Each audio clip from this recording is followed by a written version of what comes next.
If you're like me, conventional medicine has angered you more times than you can count. So, for example, my wife might need something like ultrasound imaging on her breast. She goes to the hospital, gets this ultrasound imaging.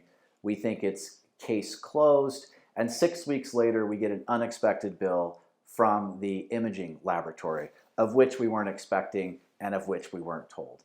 That kind of thing angers me to the core. So why in the world are we trying to make telemedicine even worse than conventional medicine? My name is Robert. I own a company called Shameless Care, and today I'm going to tell you what is extremely frustrating to me about the telemedicine industry.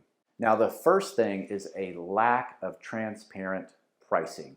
If you Google any medication, you're going to see an advertisement where it says as low as so and so amount per month. It's as low as X amount per month. Or you might see something like as low as X amount per dose. You click on that ad.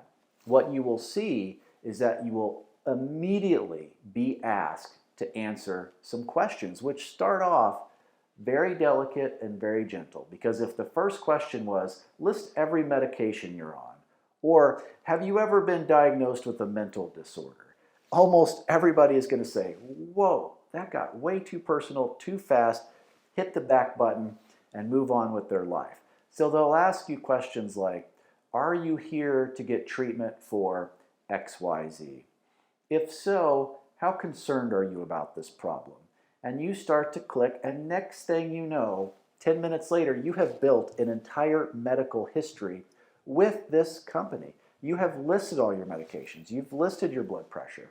You've given them everything. You've given them the keys to the kingdom. And I'm not suggesting that that data is not safe, but nonetheless, you have given all of your medical information to a company, and only then, and this is really key, only then will you find out how much that medication and that treatment actually is. Had that whole thing been reversed, had the price been first, ask yourself this question. The way it works right now, let's say their conversion rate is 10%. If it was reversed and the price was the first thing people saw, do you think the conversion rate would be higher or lower than 10%? I'm almost certain it would be lower, and that's the reason why they do it the way that they do it. But I gotta tell you, I hate that. So at Shameless Care, we show people the price right off the bat. And then if people wanna buy it, they go ahead and check out right on that page. We don't charge their credit card, we authorize it to make sure that it's a valid card. But when it says right on that first screen of the landing page, $99, for example, and that includes the prescription, the medication, the shipping, the tax, everything, that's what it is. It's not $102. It's not $107. It's not $170. It's $99. And then once they've checked out, then they go to the HIPAA-compliant patient portal and enter in their information. We live and die with transparency. We would rather the company fold and fail than to feel like we had ever misled even a single person. The other thing that really annoys me is subscriptions. Subscriptions and tipping are two things that are all the rage now. You can't even go to Starbucks without the, oh, just one simple question here. Subscriptions are the same way. Why? A phrase called recurring revenue. Recurring revenue is like the number one thing that investors look for. It dramatically increases the valuation of a company. So if there is a telemedicine company that is selling $10 million per year of medication and it's worth X amount, there's another company also selling $10 million a year worth of medication, but it has recurring revenue, it has subscriptions, it's going to be worth much, much more. And that's why all of these companies have subscriptions. These subscriptions are for the company's benefit and not for the consumer's benefit. And for that reason, we don't do those either.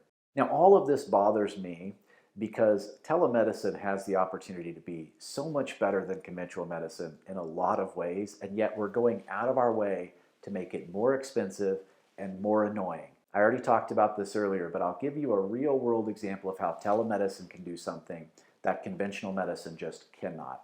We sell a product called DoxyPep, and if taken within 72 hours of unprotected sex, so let's say that a condom breaks and suddenly somebody had unprotected sex when they weren't intending to, that can dramatically lessen their likelihood of contracting gonorrhea, chlamydia, or syphilis. So with telemedicine, almost immediately we can get their case to a doctor and get that prescription sent to a local pharmacy. Conventional medicine could never operate that quickly. And even if someone went to an emergency room, not only is that going to be wildly expensive and a huge waste of time, odds are that physician at that emergency room is not even going to know what doxypep is. Whereas we have doctors who are all sexual health experts on the team at Shameless Care. So that's an example of how telemedicine can do things that conventional medicine just cannot do.